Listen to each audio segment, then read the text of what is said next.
Welcome to Nursing Competitors. Question 1. Which of the following electrolytes should monitor in a patient with congestive heart failure receiving digoxin and furosemide? A. Sodium. B. Calcium. C. Potassium. D. Zinc. Answer. Potassium. 2. During CPR, the rescuers should change their position. A. Every 3 minutes or after 2 cycles of CPR.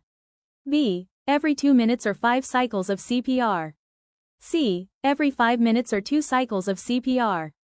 D. Every 1 minute or 2 cycles of CPR. Answer. B. Every 2 minute or 5 cycles of CPR. 3. The chest compression and ventilation ratio should maintain in neonatal resuscitation.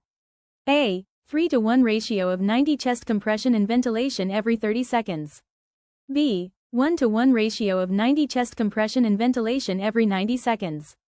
C. 3:1 ratio of 60 chest compression and ventilation every 20 seconds. D. 2:1 ratio of 90 chest compression and ventilation every 45 seconds. Answer. A. 3:1 ratio of 90 chest compression and ventilation every 30 seconds. Question 4. Intramuscular injections in neonates should give in? A. Dorsogluteal muscle. B. Vastus lateralis muscle. C. Gluteus maximum muscle.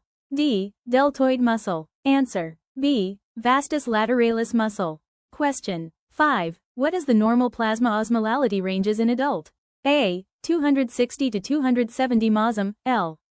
B. 320 to 330 mosm, L. C. 280 to 290 mosm, L. D. 300 to 310 mosm, L. Answer. C. 280 to 290 mosm, L. Regular updates. Subscribe and like. Thank you for watching.